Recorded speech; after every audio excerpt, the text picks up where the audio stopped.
Earth's frozen frontiers guard humanity's oldest stories. Glaciers and permafrost are not just ice, they are perfect time capsules, locking away entire worlds for thousands of years. We are about to embark on a journey to uncover 35 ancient secrets, from perfectly preserved prehistoric humans to long-lost civilizations and their incredible artifacts. You will discover a hidden history of our planet that is only now coming to light. How did a 5,000-year-old man end up on a mountain pass with an arrow in his back? What forgotten kingdom left its chieftains tattooed and buried with golden treasures in frozen tombs? The answers are emerging from the thawing ice, and they rewrite everything we thought we knew. What do you believe is the most profound secret still locked in the world's ice? The year was 1991. Two German hikers were crossing a high mountain pass in the Ötzi Alps when they spotted a dark shape half submerged in the meltwater of a glacier. They assumed it was the tragic remains of a lost mountaineer from a recent century, but this was no modern climber. The body they had stumbled upon was a time traveler from a different world, a man who had breathed his last 5,300 years ago. He was quickly nicknamed Ötzi the Iceman, and his discovery sent shockwaves through the archaeological community. Initially, the delicate recovery was handled by Austrian authorities who treated it as a forensic case, accidentally damaging the body and his belongings with jackhammers and rough tools before the true, staggering age was understood. It was a chaotic beginning for one of the most important finds in human history. Scientific analysis soon painted an incredibly detailed portrait of this ancient man.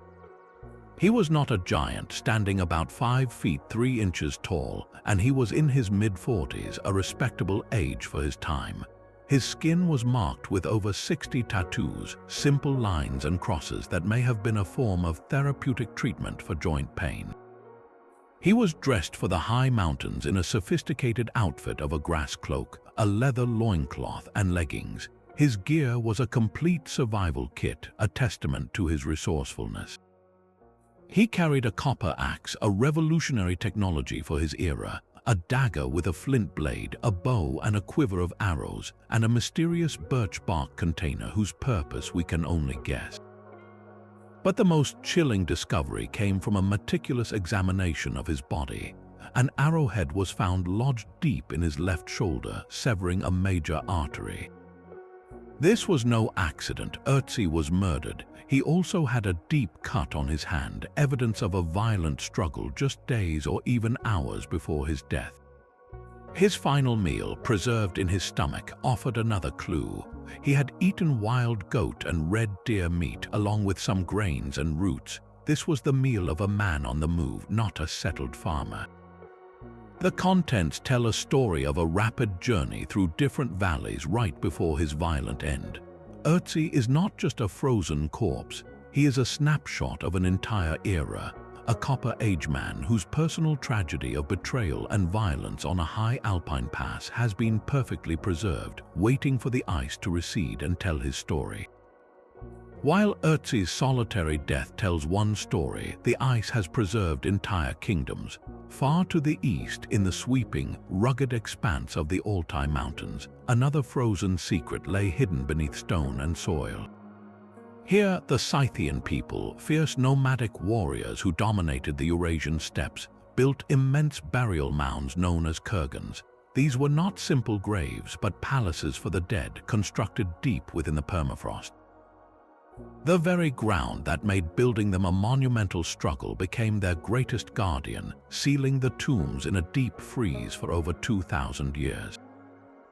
Within these icy chambers, time simply stopped. The permafrost acted as a perfect natural refrigerator, preventing decay in a way dry desert tombs never could. Wooden carvings did not crumble to dust. Felt textiles and woven fabrics retained their vibrant colors and intricate patterns, and the bodies of the nobles buried within underwent a remarkable transformation, their tissues naturally mummified, locking in details that would have otherwise been lost forever. When archaeologists carefully opened these tombs, they were met with a breathtaking sight. The Scythian chieftains were entombed in their full regalia, a testament to their power and status. They were adorned with elaborate golden artifacts, from delicate pectoral plates and ornate weapon hilts to intricate animal figurines that shimmered even after millennia in the dark. But perhaps the most personal and striking finds were the tattoos that covered their skin. These were not simple marks like Ötzi's therapeutic lines. They were masterpieces of body art, intricate and swirling designs depicting fantastical beasts like griffins and deer with elaborate curling antlers. This was not mere decoration. It was a language of symbols woven into their very flesh, proclaiming their identity, their lineage, and their beliefs to the world and the afterlife. The burial chambers themselves were microcosms of the Scythian world. To accompany these powerful leaders on their journey to the next life, the tombs were stocked with everything they would need, including the ultimate symbol of their nomadic existence, the horse. Chieftains were buried with entire herds of sacrificed horses, sometimes a dozen or more, each outfitted with elaborate bridles and saddles. These animals were their wealth, their transportation, and their battle companions. Their presence in the tomb reveals a profound belief in an afterlife that mirrored their own, a world where a leader would still need to ride, to hunt, and to command. The frozen kurgans of the Altai offer more than artifacts. They offer a window into the soul of a vanished culture, showing us a people who were as complex in their artistry and spirituality as they were formidable in war. What other vibrant cultures have been completely erased from history simply because they built in lands where the ice eventually retreated? These frozen tombs of the Altai reveal a culture obsessed with the afterlife. But what happens when a society offers its own children to the gods? High in the Andes, on the wind-scoured summit of Mount Lulaloco, the ice surrendered a different kind of secret, one that is both heartbreaking and breathtaking. At an altitude of over 22,000 feet, archaeologists discovered the frozen bodies of 3 Inca children, a girl of about 15 known as the Maiden, and a younger boy and girl. They were not lost or abandoned. They were central figures in a sacred ritual known as Capacocha. These children, chosen for their perfection and beauty, were taken on a long pilgrimage from Cusco, the Inca capital, to the highest peaks, believed to be the dwelling places of the gods. There, after a ceremonial feast, they were given a fermented corn drink to sedate them and left to fall asleep in the freezing temperatures, a sacrifice intended to appease the deities and ensure the empire's stability. The dry, cold, thin air of the mountaintop acted as a perfect preservative. The maiden's body is so impeccably preserved that her hair is still neatly braided, her skin is unblemished, and her facial expression remains tranquil. She was dressed in fine textiles and surrounded by an array of exquisite miniature offerings, tiny gold and silver figurines, shell necklaces, and pottery, a final tribute to the gods.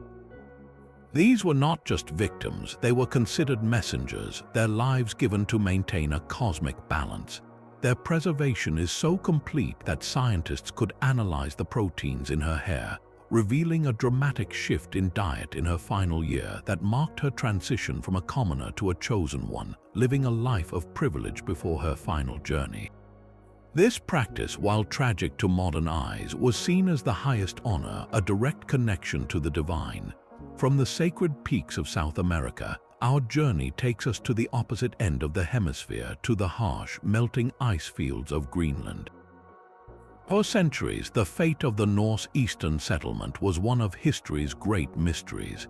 The Vikings, led by Eric the Red, established this outpost in the 10th century, and for hundreds of years it thrived as a community of several thousand people. Then it vanished. The traditional story blamed a sudden, violent end, perhaps at the hands of the Inuit or a terrible plague. But the secrets now emerging from the retreating ice tell a far more complex and gradual story.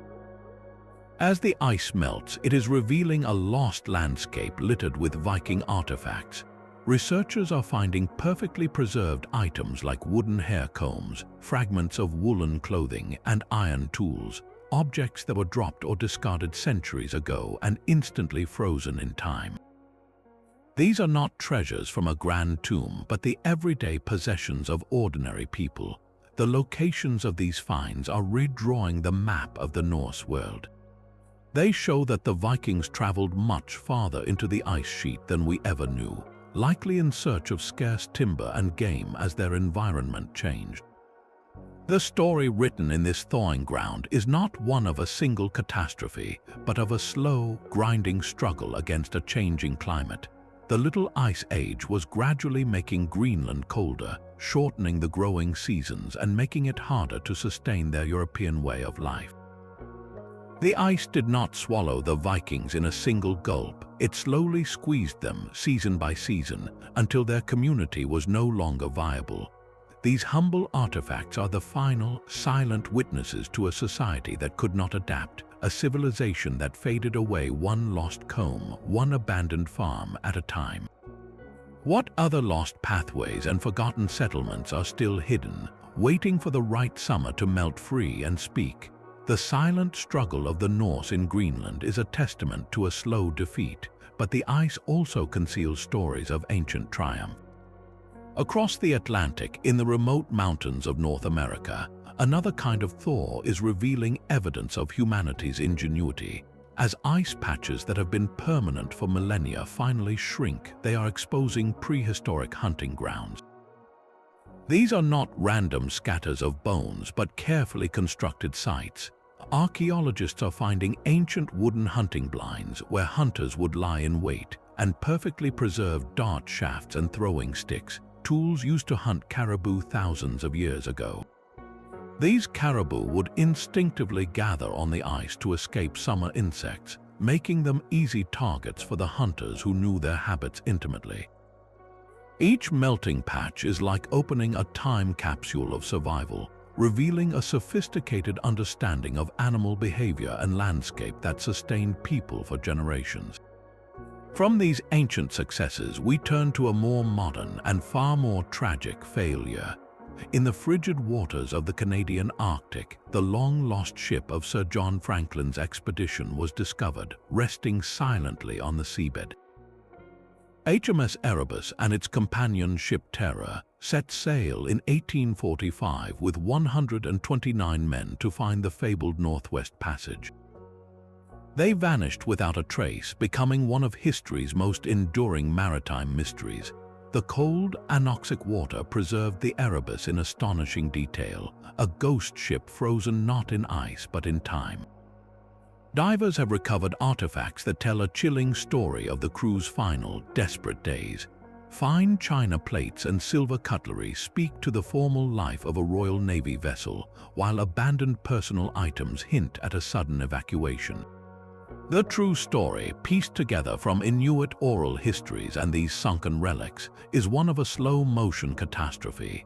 The ships became trapped in impenetrable sea ice, and the men, succumbing to lead poisoning from poorly canned food, scurvy, and starvation, eventually abandoned their vessels to trek across a barren landscape where they all perished.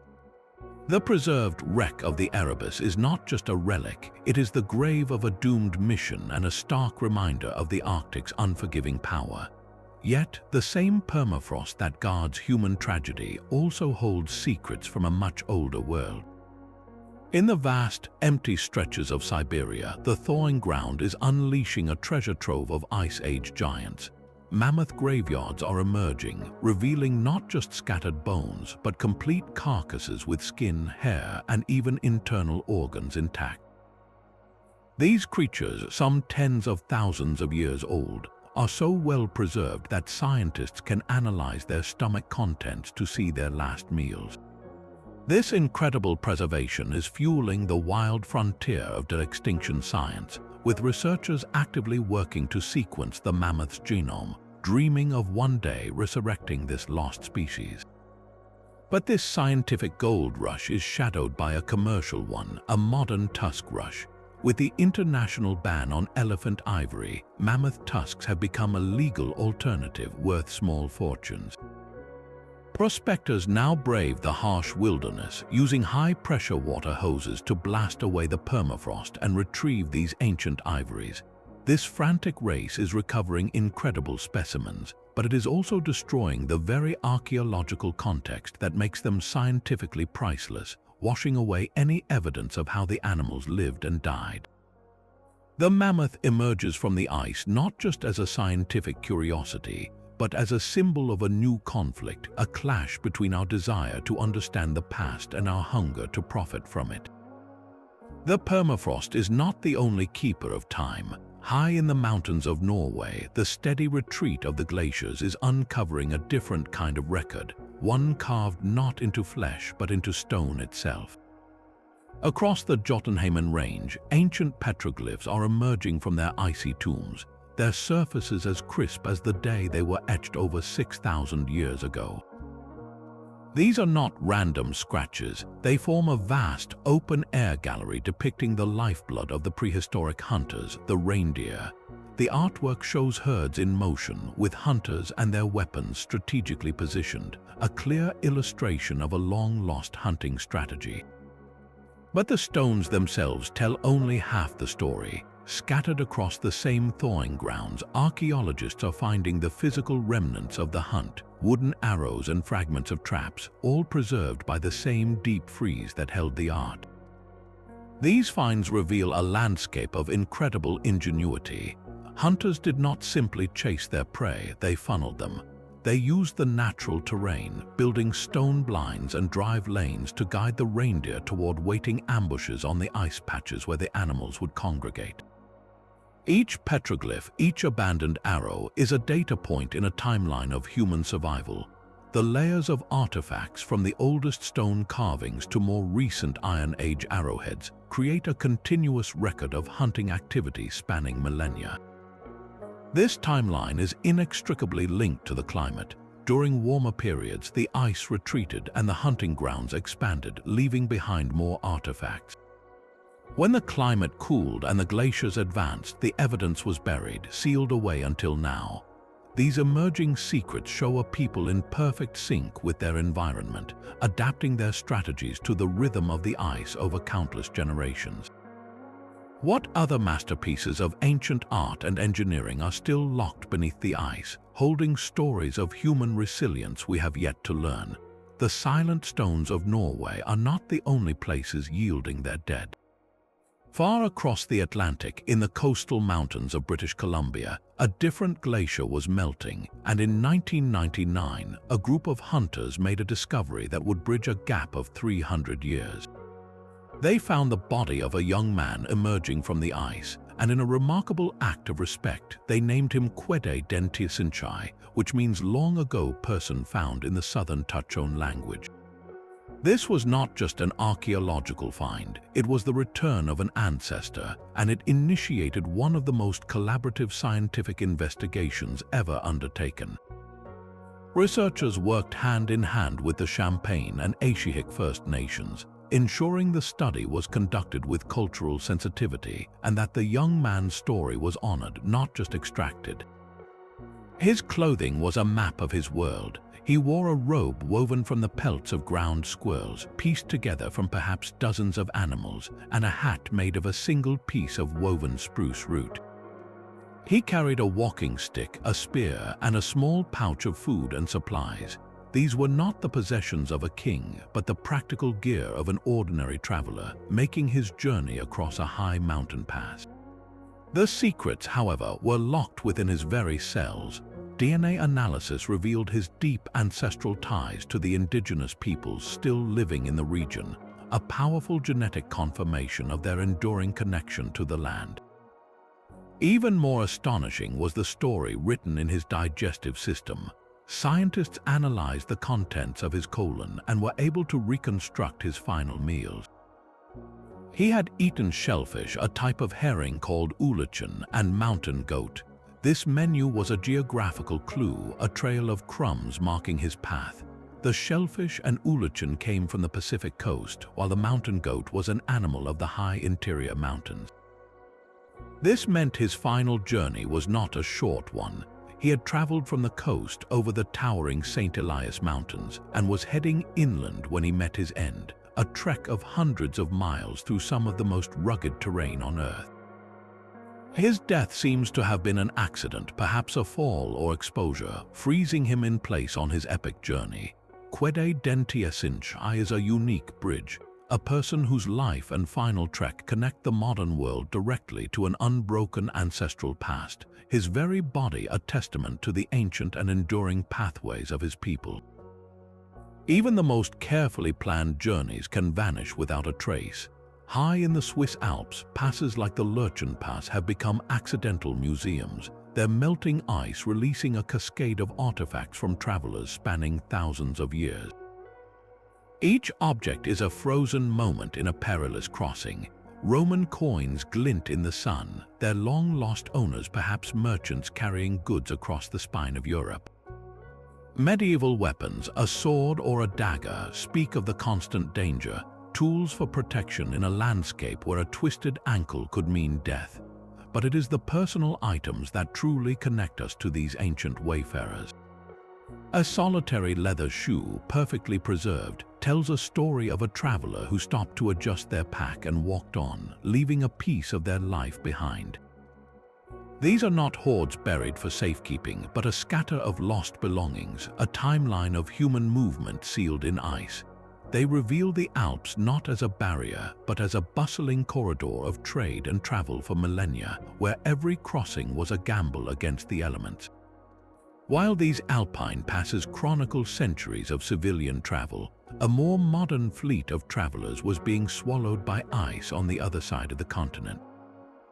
In July 1942, a squadron of two P-38 Lightning fighter planes and a B-17 bomber, part of a massive US Army Air Force's transfer, ran into a brutal storm over Greenland. Forced to make an emergency landing on the ice cap, the crews were miraculously rescued after days of waiting, but their aircraft were left behind. The Greenland ice sheet, accumulating over 100 feet of snow per year, did not take long to claim them. Within decades, the entire lost squadron had disappeared, buried under 300 feet of solid ice. They became ghosts, their coordinates known but their bodies lost. Their recovery half a century later was a feat of engineering as daring as the original flight.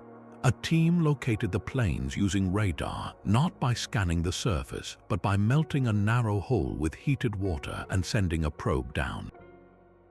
To reach the P-38 named Glacier Girl, they had to excavate a cavern large enough to disassemble the plane, a monumental task in a world of shifting ice and sub-zero temperatures.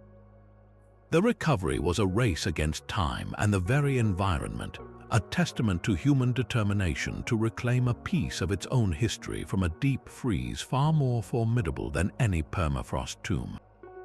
The Siberian permafrost yielded another of its royal guardians in 1993, a discovery as breathtaking as it was contentious. On the remote Yukok Plateau, archaeologists unearthed the burial chamber of a woman who would become known as the Siberian Ice Maiden. She was a Pazyryk noble, a contemporary of the tattooed Scythian chieftains, sealed in a wooden tomb for 2,500 years. The permafrost had preserved her world in exquisite detail. The chamber walls were draped with intricate felt hangings depicting elaborate, swirling scenes of mythical creatures and religious ceremonies, a portable temple for the afterlife. Beside her lay a tall, elaborate headdress, a towering symbol of status that would have made her unmistakably a figure of immense importance. And in a small, personal touch, a pouch of coriander seeds was placed with her, perhaps for scent or for use in the world to come. But it was the art upon her skin that truly captured the world's imagination. Her body was covered in elaborate, blue tattoos executed in the distinctive animal style of her people. Mythical beasts, including a deer with griffin-like antlers, stretched across her shoulders, while her arms and legs were adorned with intricate patterns. This was not mere decoration, it was a sacred text written on her flesh, a permanent declaration of her identity, her beliefs, and her rank. The scientific desire to study such a perfectly preserved individual, however, collided violently with the beliefs of the local Altai people. For them, the Yukok Plateau is a sacred gateway to the spirit world, and the Ice Maiden was a sacred ancestor, a guardian they called the Princess of Yukok, whose slumber was essential for maintaining the balance of the world. Her removal from the permafrost was seen as a profound desecration. In the years that followed her excavation, the Altai region was struck by a series of natural disasters, including powerful earthquakes and devastating floods. Many local people firmly believed these events were a direct result of disturbing the princess's eternal rest, a punishment for awakening the ancient guardian. This created a deep and painful ethical conflict, pitting the pursuit of historical knowledge against living spiritual traditions and respect for the dead. The story of the Siberian Ice Maiden is therefore more than an archaeological triumph. It is a poignant lesson in the responsibilities that come with unearthing the past. Her body tells a story of an ancient culture's artistry, but her removal tells a modern story of cultural clash, forcing us to ask who truly owns these frozen secrets and what price we are willing to pay to uncover them. A single wooden ski, emerging from a Norwegian ice patch after 1,300 years, rewrites the history of a continent's favorite pastime. Discovered on Mount Dijavaden, this ancient ski was not a lone relic. Its partner was found nearby a few years earlier, confirming this was a pair used by a real person. Crafted from birch wood, it was sturdy, wide, and meticulously designed with a leather binding to secure a foot. This was not a toy, but a vital tool for survival, a piece of technology that allowed people to traverse deep snow, hunt reindeer, and connect communities across frozen landscapes long before the Viking longships ever sailed. It proves that skiing was a fundamental part of Scandinavian life for millennia, a tradition carved from necessity and frozen in time. Far from the Nordic snow at the southern tip of the Americas, the glaciers of Patagonia guard a different kind of secret. Within the cold, dry caves nestled near the retreating ice, researchers have discovered naturally mummified remains. These are not the carefully prepared mummies of Egypt, but bodies preserved by the unique, frigid microclimates of the caves themselves. The most famous, a young man nicknamed El Plomo, was found high in the Andes, his body so intact that his hair and fingernails were perfectly preserved. These ice mummies are crucial time capsules for understanding the earliest human migrations into the Americas. Their genetic material is helping to map the routes of the first peoples, showing how they adapted to and thrived in some of the planet's most challenging environments. They are the silent pioneers of a new world, their stories now thawing back into history. Meanwhile, in the Alaskan permafrost, the thawing ground is revealing objects not of survival but of spirit. Intricately carved wooden masks are emerging, their expressions frozen in time. These are not the simple, functional items of daily life, but powerful ceremonial objects used by ancient Arctic peoples. Carved with haunting, sometimes abstract human and animal features, these masks were central to shamanistic rituals. They were likely used to communicate with the spirit world, to honor animal deities for a successful hunt, or to tell the epic stories of their ancestors. Found alongside them are other ritual items, like finely woven grass baskets and carved figurines, all preserved in the frozen earth. Together, they form a rare and vivid window into the rich spiritual imagination of people who lived in harmony with an immense and powerful landscape, proving that even in the harshest environments, human culture finds profound and beautiful forms of expression. What other sacred objects, what other tools of daily life are still waiting in the ice to reveal the full depth of our shared human journey? Deep within the Yukon's towering mountains, ancient ice patches are surrendering a chronicle of survival written in wood and stone. These are not glaciers that grind and move, but persistent, stationary ice fields that have acted like flypaper for millennia, trapping and preserving every object left upon them. For over 9,000 years, generations of hunters followed caribou to these cool, high-altitude refuges, and the tools they lost or discarded there were instantly frozen in time, creating an archaeological record of breathtaking continuity. The sheer timescale is staggering, with artifacts dating from 7,000 years before the Common Era to the 19th century, all emerging from the same melting ice. The oldest finds include spear throwers known as atlatls and the long, graceful darts they launched. These sophisticated tools represent the pinnacle of hunting technology before the bow and arrow, a system of leverage that could propel a dart with the force and accuracy to take down a massive caribou. As the centuries turned, the ice patches document the slow, revolutionary shift in technology. The atlatl darts are eventually joined by and then replaced by arrows. Researchers can trace the evolution of these arrows through the layers, from early models with stone points to later ones with small, razor-sharp copper points traded from distant regions. But it is the organic materials that truly astound. Fletching made from bird feathers is still attached to shafts with precisely wound sinew. Fragile birch bark containers used for carrying embers or food are found intact. Even bundles of carefully prepared sinew thread and spare arrowheads, a hunter's emergency repair kit, have been recovered, looking as if they were dropped just yesterday. This is not a collection of grand treasures, but a library of everyday life, and it is revolutionizing our understanding of North American prehistory.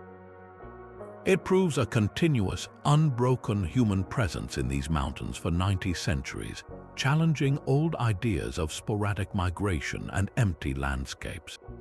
The timeline of artifacts acts as a direct proxy for the climate. During warm periods, the ice shrank and hunting grounds expanded, leaving more artifacts behind. During cold snaps, the ice advanced, sealing the evidence away. Now, as these same ice patches melt at an unprecedented rate due to modern climate change, they are revealing their entire history in a single, frantic burst. Each summer, archaeologists race against the thaw, knowing that every unique artifact that emerges will rot away in a matter of weeks if it is not recovered. The very phenomenon that preserved this incredible record for 9,000 years is now destroying it forever, making the rescue of these objects a desperate race against time. What other chapters of our deep history are we on the verge of losing, just as we begin to read them for the very first time? The Norse thirst for resources drove them far beyond their Greenland farms, into landscapes we once believed were utterly empty of European presence. On the windswept coast of Ellesmere Island, high in the Canadian Arctic and far north of any known settlement, archaeologists have uncovered small but telling artifacts, a bronze trade weight and fragments of Norse wood. These silent objects tell a story of astonishing journeys, of ships sailing into the frozen sea. They suggest not just accidental drift but purposeful travel, likely for trade or even fleeting contact with the Dorset people, the Paleo-Eskimo culture that inhabited the region. This pushes the map of the Viking world to its absolute limit, revealing a frontier spirit that reached for the very top of the world. It hints at a network of interaction and exchange in one of the planet's most challenging environments, a testament to their incredible seafaring endurance. Yet, as the ice retreats, it uncovers not just the remnants of human ambition, but the dormant seeds of life itself. Locked within the Siberian permafrost and deep within glacial ice are microorganisms, bacteria and viruses that have been in a state of suspended animation for hundreds of thousands, even millions of years. Scientists have successfully revived some of these prehistoric microbes, awakening them from their deep freeze. This is a biological time capsule of unimaginable value, offering a unique window into the ancient Earth's climate and the evolution of life itself. Studying these organisms can teach us how life adapts to extreme conditions, knowledge that could even inform the search for life on other worlds. But this scientific wonder carries a profound and sobering risk. The permafrost is a vast, frozen archive of pathogens to which we have no immunity. diseases that our ancestors last faced during the ice ages.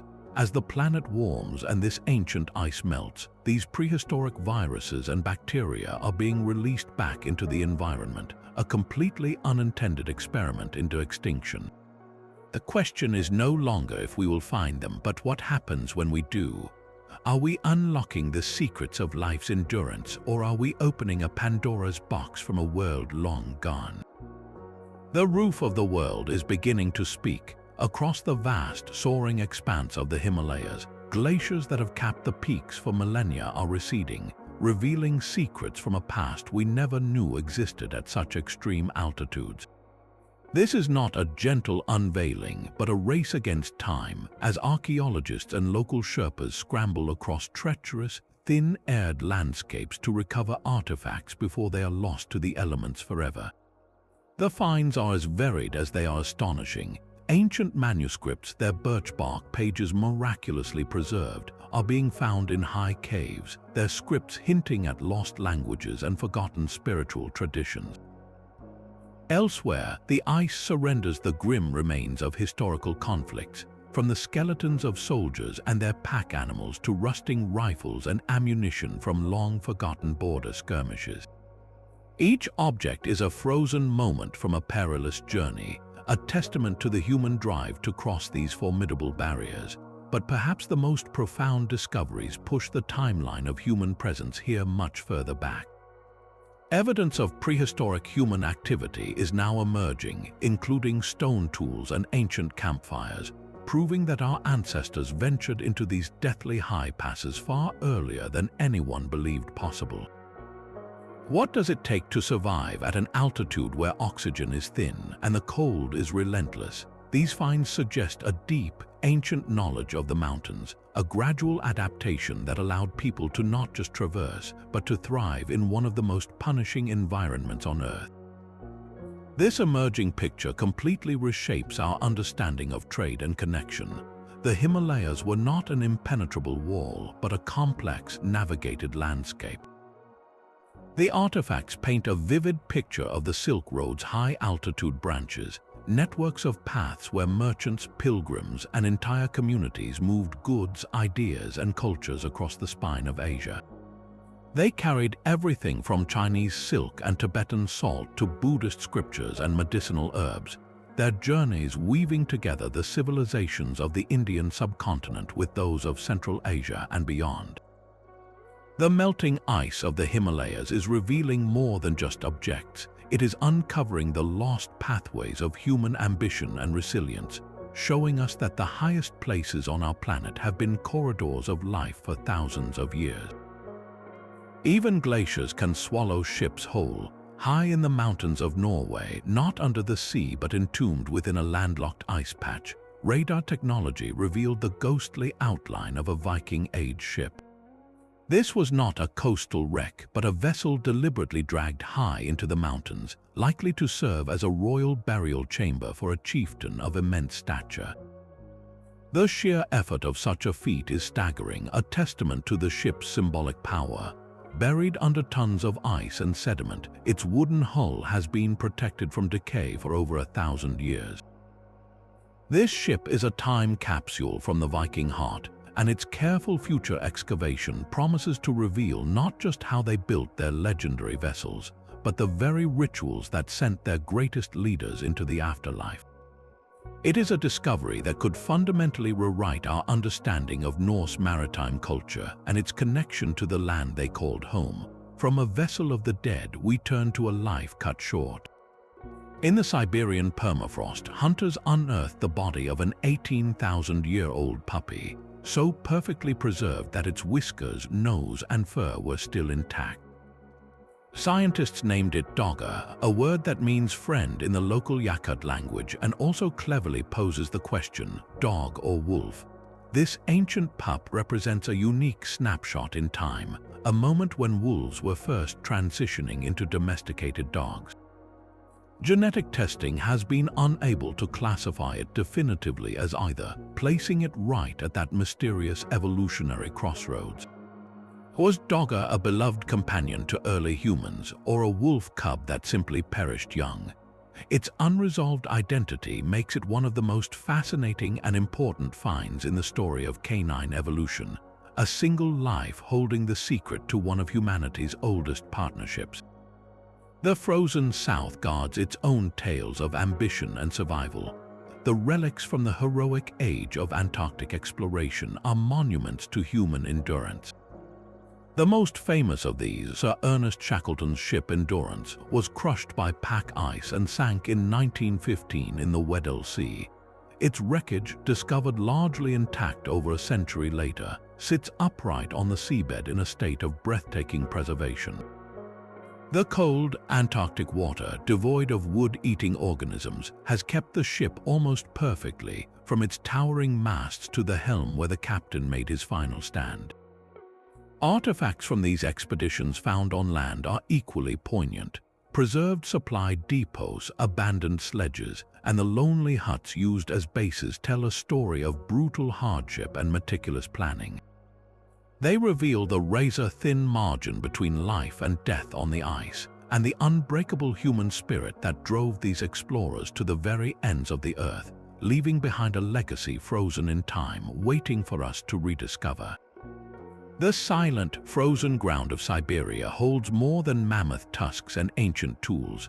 Deep within its permafrost, scientists have unlocked a biological puzzle from 30,000 years ago, a discovery that blurs the line between the living and the non-living. They have revived giant viruses. The most famous of these is Pithavirus cybricum, a name that echoes its ancient, icy origins. These are not typical viruses. While the flu virus might be a mere 100 nanometers wide, far too small to see with a standard light microscope, Pithavirus is a true giant, measuring a colossal 1.5 micrometers. This makes it larger than many bacteria, and for the first time, a virus is visible under a simple microscope. Its structure is just as alien as its size. Under high magnification, it resembles a thick-walled oval pot, a stark contrast to the geometric, crystalline shapes of most viruses we know. What does its giant size actually mean? For the virus itself, it means a massive, complex genome packed with genetic instructions, far more than any virus should theoretically need. This complexity has ignited a fierce debate about the very origins of viruses. Are they stripped down, simplified life forms that evolved from more complex cellular ancestors, or are they something else entirely, a unique fourth domain of life that has always existed alongside the other three? The discovery of these viral giants suggests that the ancient viral world was far more diverse and complex than we ever imagined. The most pressing question, of course, is whether these ancient pathogens pose a threat. The reassuring answer so far is no. Pithavirus cybricum is an amoeba virus. It specifically infects single-celled amoebas in laboratory dishes, and it shows no interest in human or animal cells. Researchers carefully conduct these revivals in high-security, biosafety level 3 and 4 laboratories, treating the ancient permafrost with the utmost caution. But the concern is not about this specific virus, it is about the principle. The permafrost is a vast, frozen archive of microorganisms from a time when humans were not yet the dominant species on the planet. As the thaw accelerates, what other, less juicy pathogens might be released back into the environment? Could a virus that once afflicted Neanderthals or prehistoric mammals find a new, susceptible host in our modern world? This is the true, unsettling mystery of the permafrost. It forces us to confront the fact that we are unintentionally conducting a planet-wide experiment, opening a biological time capsule without a complete inventory of its contents. Yet beyond the fear, these viral giants are scientific treasures. They are teaching us about the incredible resilience of life, or something very close to it. They prove that genetic material can remain viable, frozen in stasis for tens of thousands of years. They expand our understanding of the limits of life and the strange forms it can take. The discovery of Pithavirus and its cousins is a humbling reminder that our knowledge of the microscopic world is still in its infancy. and that the deepest secrets of our planet's history are written not just in stone and bone, but in the frozen, dormant code of the very smallest of entities. High in the Swiss Alps, the Schneidjoch Pass serves as a perfect alpine time capsule. This mountain corridor has surrendered a stunning collection of artifacts, each one a page from a different chapter in human history. The finds range from a Neolithic copper axe and a finely crafted bronze arrowhead from the Bronze Age to Roman coins and a medieval longsword. Unlike a single burial or a lone settlement, this pass provides a continuous timeline of human movement, proving this route was a vital artery for trade, migration, and travel for over 5,000 years. The ice did not just preserve objects, it preserved a pathway, capturing moments from countless journeys where a dropped bow or a lost coin became a permanent record. While the ice freezes time, the jungle consumes it. This is the fundamental difference that makes the legend of the lost city of Ötzi so compelling and so elusive. In the early 20th century, British explorer Percy Fawcett became obsessed with finding what he believed was a magnificent ancient civilization hidden deep in the Amazon rainforest. He called it the City of Ötzi. Fawcett was a seasoned explorer, and his theory was based on fragments of indigenous stories and his own observations of mysterious earthworks. He believed a complex society had once flourished there, a rival to the civilizations of the Incas. His final expedition in 1925 vanished without a trace, swallowed by the same immense green wilderness he sought to conquer. The Amazon, with its torrential rains, relentless humidity, and voracious vegetation, is the antithesis of the preserving ice. Wood rots, metal corrodes, and stone is reclaimed by the jungle in a matter of decades. Fawcett's disappearance only fueled the myth, turning his lost city into a grail for generations of subsequent explorers, many of whom also met tragic ends. The story of Ötzi is a powerful reminder that our planet's secrets are not all preserved for us. Some are actively hidden, their evidence devoured by an environment that erases all traces. It highlights the unique role of ice as a guardian, a natural museum that keeps its treasures safe, while other environments like the deep jungle guard their mysteries through relentless decay. The enduring allure of Ötzi is not about a single city, but about the vast, unknown chapters of human history that may have blossomed and vanished in places where nothing, not even stone, can last. While the Himalayas reveal ancient pathways, another bridge of unimaginable scale once connected entire continents. This was Beringia, a vast subarctic plain that linked Siberia to Alaska during the Ice Ages. Though now submerged beneath the cold waters of the Bering Sea, its heart is preserved in the unyielding permafrost of Alaska and Siberia, guarding a complete frozen ecosystem. This was not a barren wasteland of ice, but a fertile grassland known as the Mammoth Steppe, a thriving world populated by giants. The permafrost there is a frozen ark, yielding perfectly preserved bodies of steppe bison with their horns and fur intact, cave lion cubs with their whiskers still bristling, and of course the iconic woolly mammoth. These are not just skeletons, they are complete biological specimens, their flesh, hair, and internal organs frozen in time. This incredible preservation is providing scientists with something far more valuable than bones. It is delivering pristine genetic data. From a single tuft of mammoth hair, researchers can now sequence its entire genome, reading the genetic blueprint of a species that vanished thousands of years ago. This genetic library is allowing us to reconstruct the Beringian environment with stunning accuracy. By analyzing the stomach contents of a preserved bison, we know exactly what grasses it ate. From the DNA preserved in the frozen soil itself, we can catalog the entire plant community that formed this lost world. This data is the key to solving one of prehistory's greatest murders, the sudden extinction of the megafauna. For decades, the prime suspects were either ancient human hunters or a rapidly changing climate. The evidence now emerging from the permafrost suggests a more complex and tragic verdict. The genetic data shows these animal populations were healthy and diverse for hundreds of thousands of years, surviving multiple ice age cycles. Then, as the world warmed and humans crossed that very land bridge into North America, the perfect storm arrived. The great mammoth steppe grasslands began to shrink, replaced by less nutritious forests and tundra. At the same time, a new and efficient predator appeared on the horizon. The combination of a shifting habitat and human pressure was too much for these colossal creatures to bear.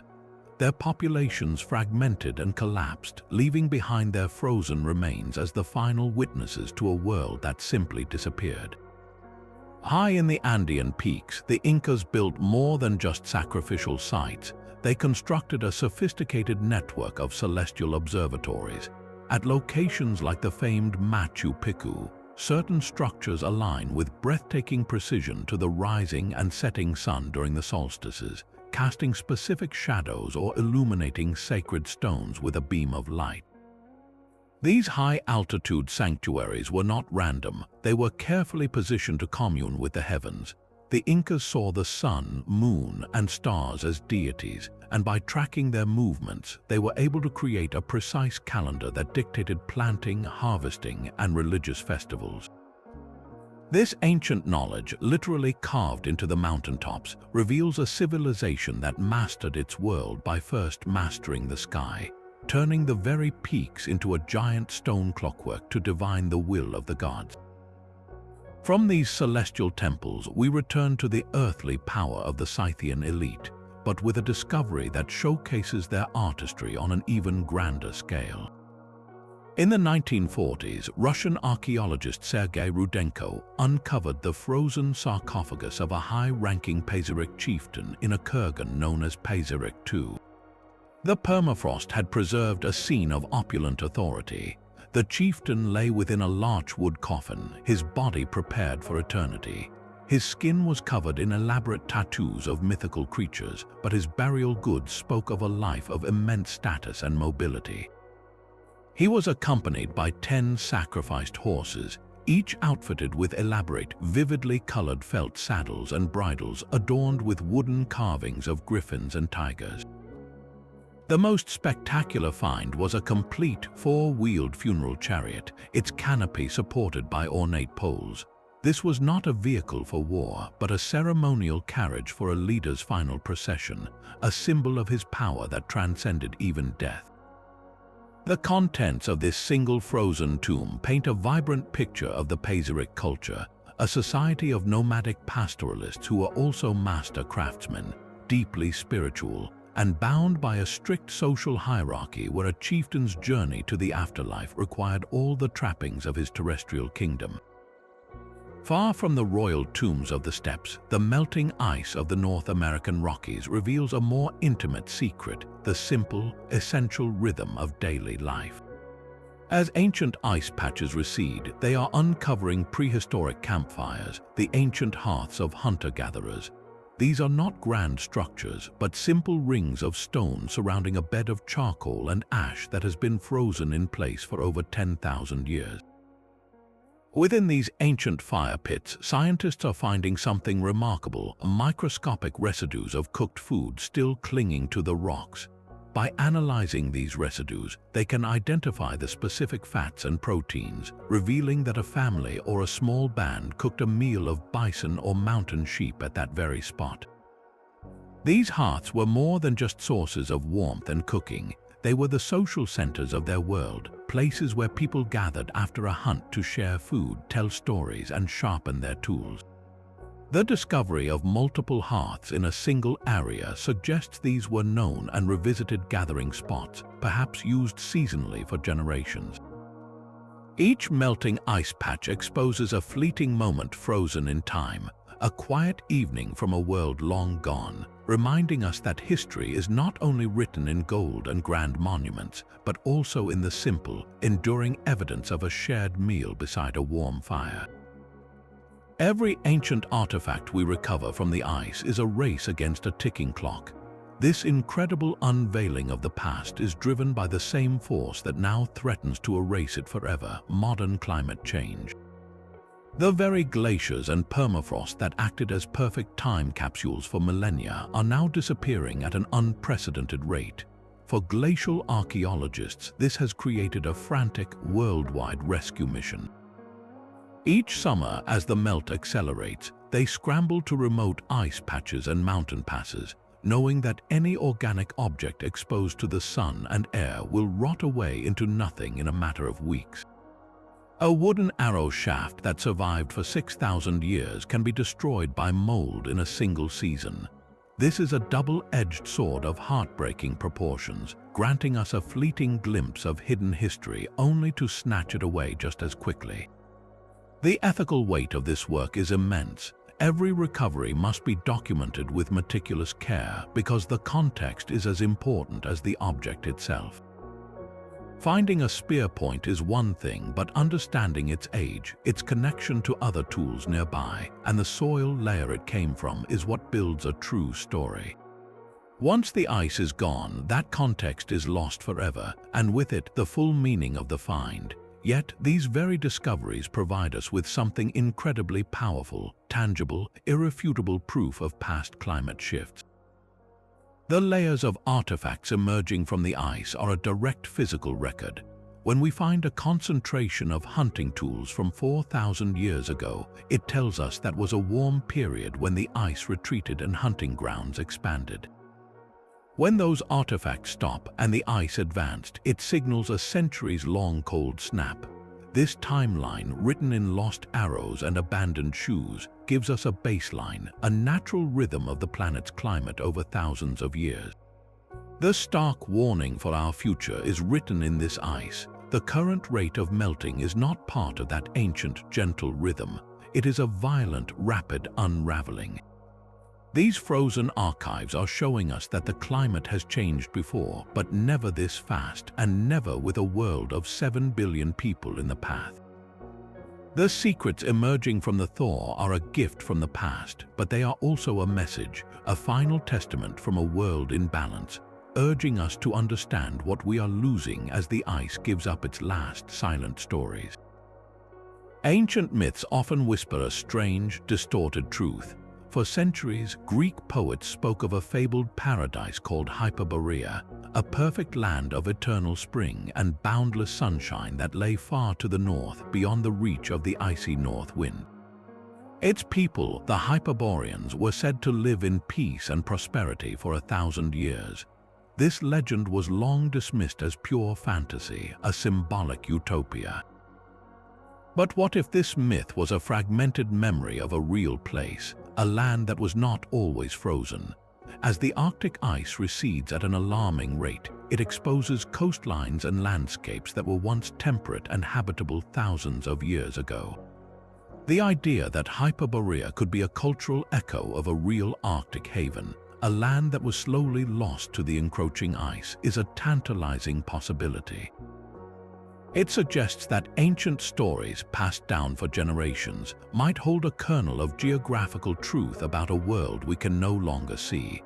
While Hyperborea remains in the realm of legend, the melting ice is revealing hard, tangible proof that completely rewrites the story of another continent. For decades, the dominant theory of how humans first entered the Americas told a simple story. It was called the Clovis First model, which claimed that around 13,000 years ago, big game hunters crossed the Bering Land Bridge and quickly moved south through an ice-free corridor. They were identified by their distinctively fluted spear points. This theory was clean, simple, and for a long time largely unquestioned, but the ice had other ideas. From the coast of California to the banks of rivers in Texas and Florida, archaeological sites began to yield tools that were unmistakably older than the Clovis culture. These pre-Clovis artifacts were different, often simpler in design, cruder stone cores and flakes, but they were there, buried in layers of soil that radiocarbon dating proved were 14, 15, even 16,000 years old. The discovery of these tools shattered the Clovis First paradigm. It proved that humans were in the Americas much earlier than anyone had believed, but how did they get here? The ice-free corridor through Canada would not have been open that far back. it was still blocked by immense, impassable glaciers. This left only one other logical route: a coastal migration.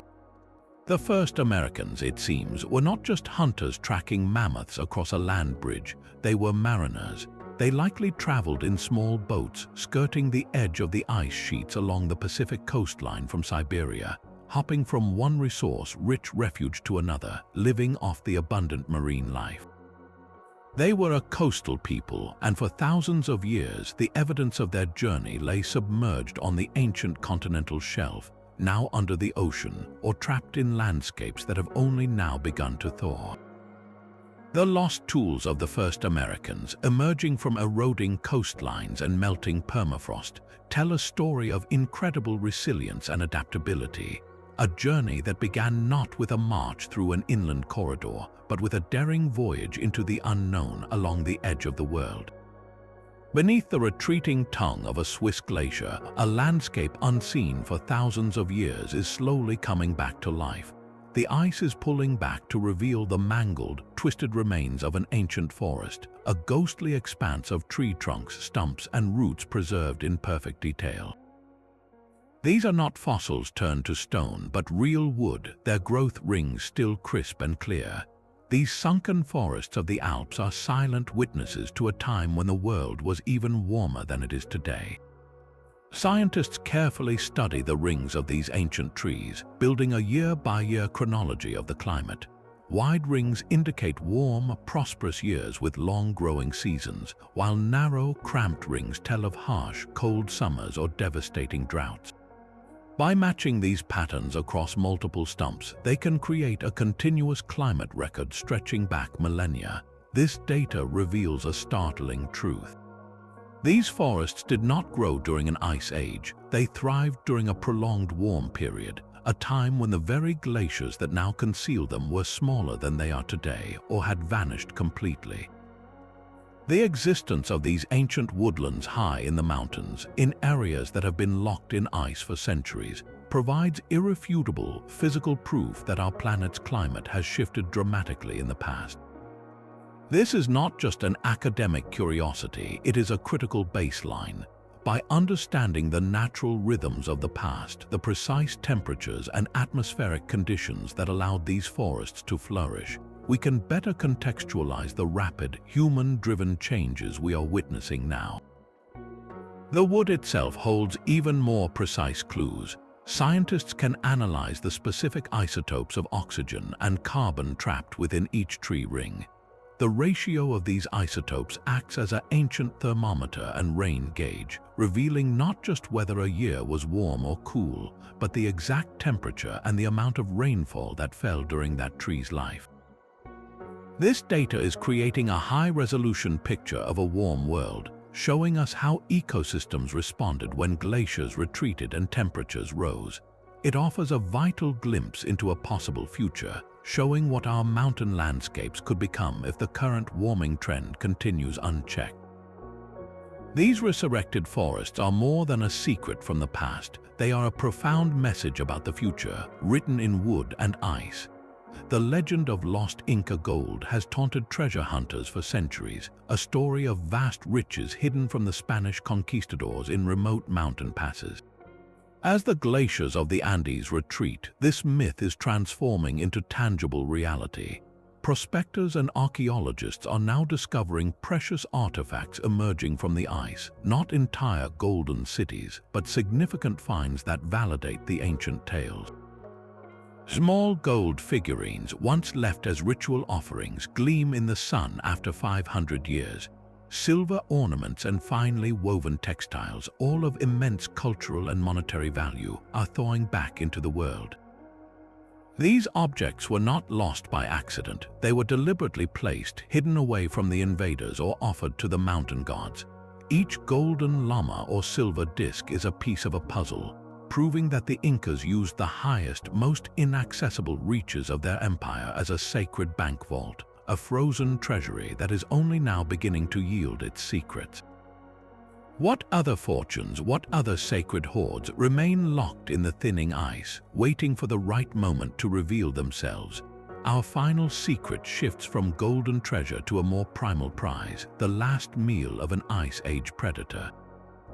In the Siberian permafrost, hunters unearthed a sight that defied belief: the severed head of a Pleistocene wolf, perfectly preserved for over 40,000 years.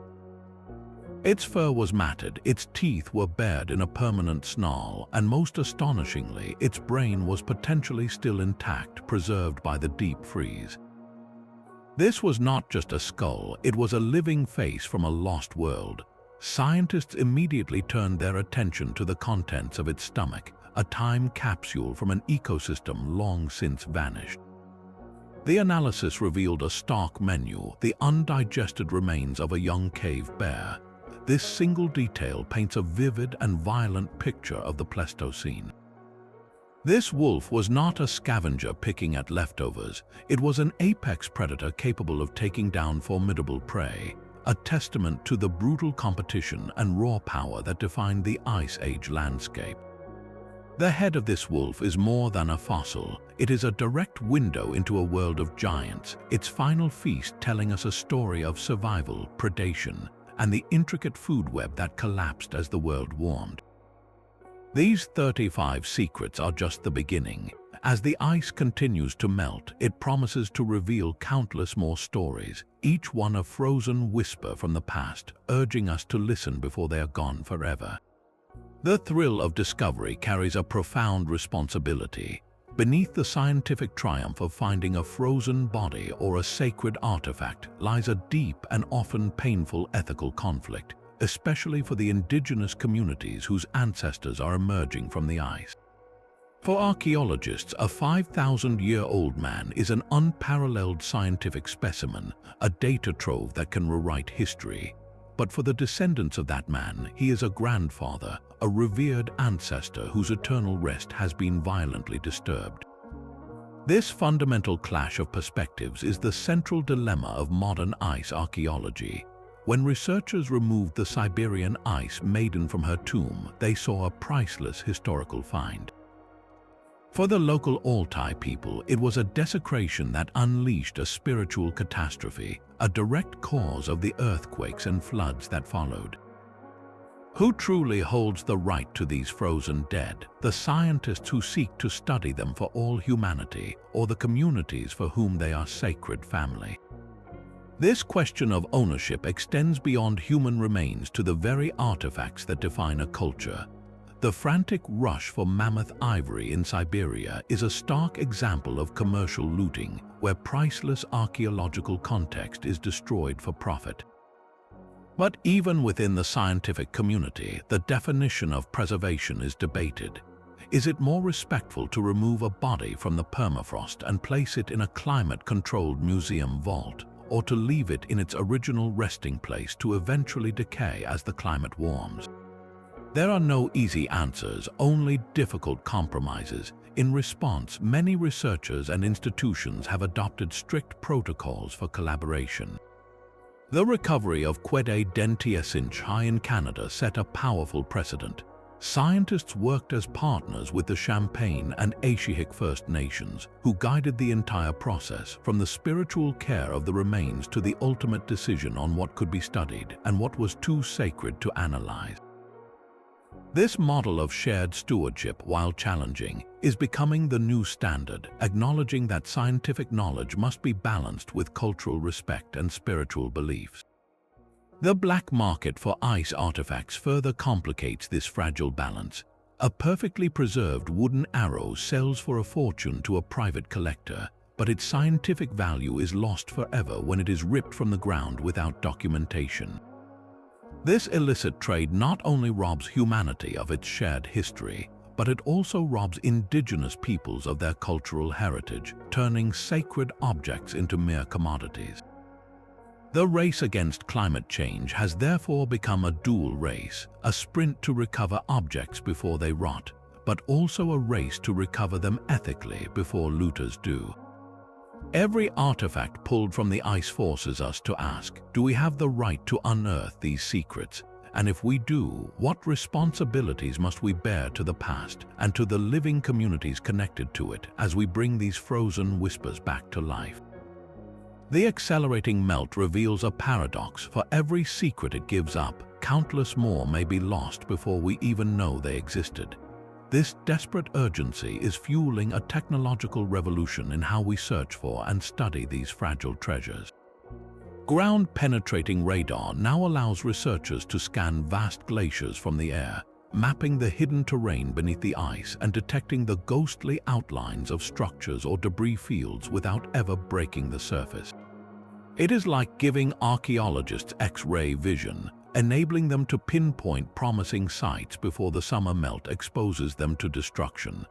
In the laboratory, the science of DNA analysis has become so sensitive that scientists can now sequence genetic material not just from bones but from the soil itself. By analyzing ancient environmental DNA trapped in permafrost, they can reconstruct entire ecosystems, identifying the plants and animals that lived there thousands of years ago from a mere handful of dirt. This technique could one day lead us to the remains of unknown hominid species, cousins to Neanderthals and Denisovans, whose stories are written only in the genetic dust they left behind. What might we learn from a new branch on the human family tree, perfectly preserved in a frozen valley we have not yet found? The potential for future discoveries is as vast as the ice sheets themselves. We could find more Viking ships like the one buried in Norway, their hulls filled with the untouched possessions of a crew that never returned. The permafrost might surrender a complete woolly rhino or a cave bear, its body so perfectly intact that we can study its muscles, its organs, and even the microbes in its gut. These would not be skeletons, but living snapshots of the Ice Age, offering an unprecedented window into the biology of a lost world. The greatest secret of all, however, is that we do not know what we are looking for. Every mountain pass, every retreating glacier, every melting patch of tundra holds the potential for a discovery that could fundamentally rewrite our understanding of human history, animal evolution, and the very story of our planet. The race is on, a collaboration between cutting-edge technology and human perseverance, to listen to the whispers of the past before they fade into silence forever. These 35 ancient secrets form a fragile library of ice, a chronicle of human triumph, tragedy, and the raw power of nature. We have traveled from the high Alps with a murdered man to the sacred peaks where children were offered to the gods, and from the sunken ships of doomed explorers to the frozen tombs of tattooed kings. Each discovery is a miracle of preservation, a moment snatched from the relentless flow of time by the unique cold that locked away entire worlds. Yet this incredible unveiling carries a profound and somber truth. These stories are coming to light now not because we are better explorers, but because their icy vaults are melting away. The very force that guarded them for millennia is now failing, and the record is disintegrating before our eyes. This is a bittersweet race, a fleeting opportunity to listen to whispers from the past that are only audible as they fade into silence. The responsibility falls to us now. We can choose to be the generation that documented this final thaw, that rescued these stories from oblivion, and that learned from them. We can support the scientists and indigenous communities racing against time, and we can advocate for the preservation of our planet's fragile climate. The next secret to emerge from the ice could rewrite our history, but only if we ensure there is still ice left to hold it. The legacy of these frozen whispers is not just about understanding where we came from, it is about deciding what we leave behind for those who will follow.